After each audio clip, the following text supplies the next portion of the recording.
In this video, I'm going to show you guys how to install one of these timer switches. These timer switches are great because let's say you really fall in love with a light fixture that doesn't have a photo sensor, right? It's an outside coach light or something. Or you want a light on for when you come home and it's dark out. You know, these timers are great. This just happens to be the one that they had at Home Depot, and I like these. I've installed them before. You can use them for a regular single pole switch, which a single pole switch is where you can turn on and off a light at just one location, or you can use it for a three-way switch. And a three-way switch is where you can turn on and off a light fixture from two different locations. When you're at the store getting the timer switch, make sure you pick up a cover plate for that new switch, and if you don't have one that's going to work. So like we're switching to a square device over here, whereas the switch that we have is one of these older single style switches. Before we begin, turn off the electric at the panel. Even if you're comfortable with doing this kind of work with the power on, I always recommend, especially with these timers, dimmers, they have electronics in them where I've done the work with the power on and I accidentally shorted something out and I ended up ruining the switch and having to go buy another one. And some of these switches can be anywhere from $25 to $75. So it could be an expensive mistake. Take these 3 screws out just so I have more space, because sometimes there's additional wiring with these timer switches. I'm going to take this double switch out as well too, just so we have room, because we may have to connect to a neutral. I'm not sure yet, but just to make things easy, I'm going to take both switches out. Grab your drill. It just makes things so much quicker.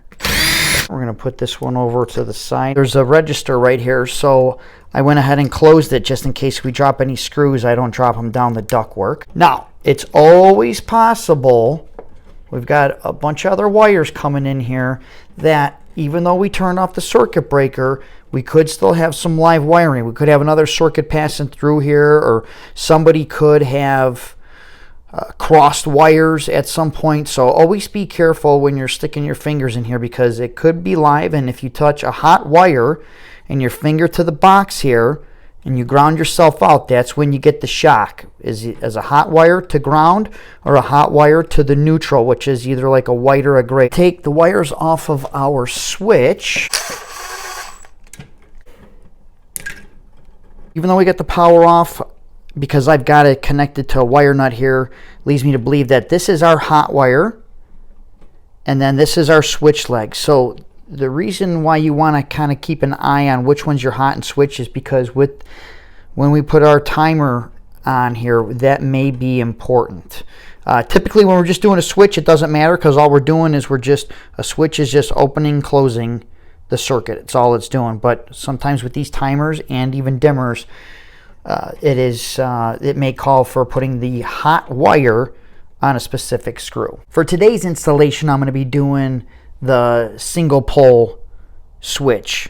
So we're going to be using our switch leg, our hot, and then we need a neutral. So you may need some additional wire. I've got some extra length on this, so I'm actually going to, because I don't have any wire on me, I'm going to cut this, tie it into here, and then I'm going to do what's called a pigtail, where I'm going to have basically a wire coming off of this wire nut, because we're going to need a neutral. With the neutral, I went ahead and took the nut off.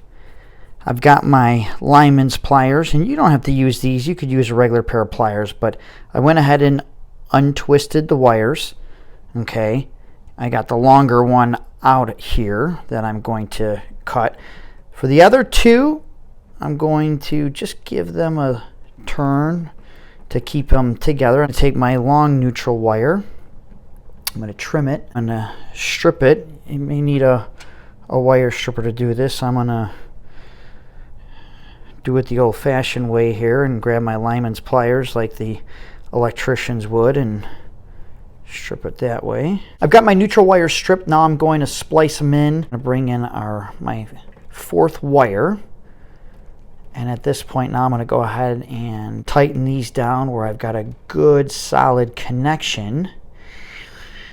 We're going thicker we've got more wires together, so there's a possibility you may need a larger wire nut.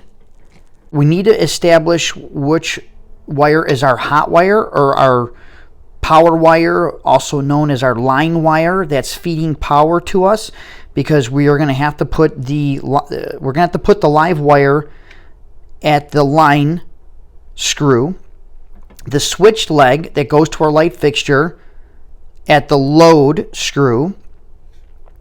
Traveler we're not going to use in this application. That's for a 3-way switch, so you could just tighten the screw down. Our neutral wire is going to go to the silver screw over here, also labeled neutral.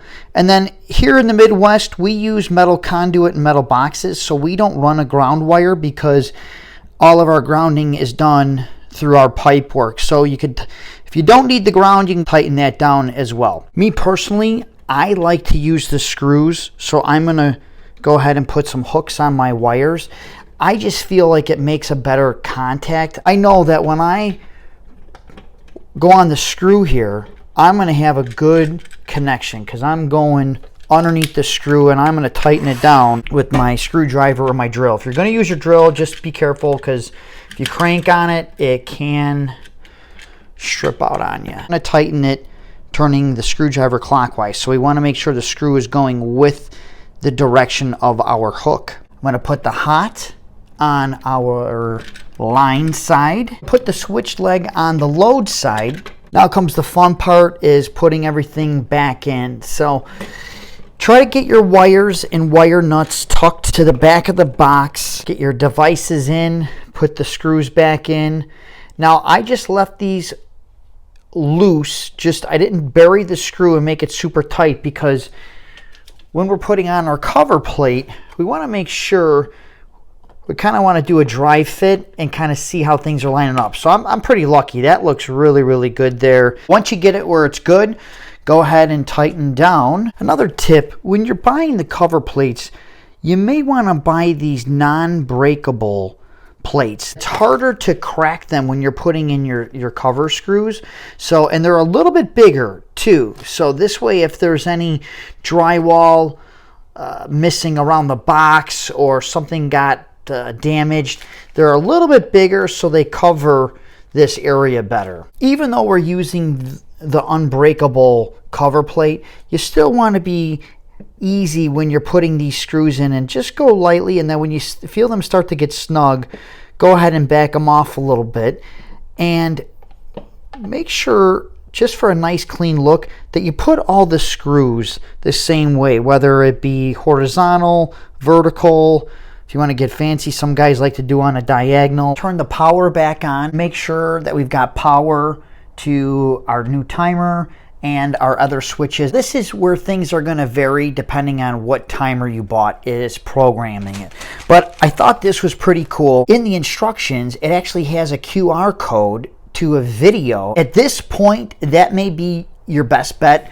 The wiring part is the tough part. That's behind us now. It's just a matter of programming it. So I'm going to go through and program this one. We're just going to do a dusk till dawn. Unfortunately, the camera's not picking up the digital reading on the timer here. But to turn on and off the light, you just push the button here, which is also our cover door. So we pull this down and we have access to all of our setting buttons. So we're going to start with just clearing out this timer by hitting the reset button. So I've got a piece of wire. You could use a toothpick, anything small, just to push this button in. Hit the set button. It takes us to the clock, so we're going to set the time. Important to make sure that you have AM and PM correct. Set the year. Hit the set button again. March 9th. Set. This is pretty cool.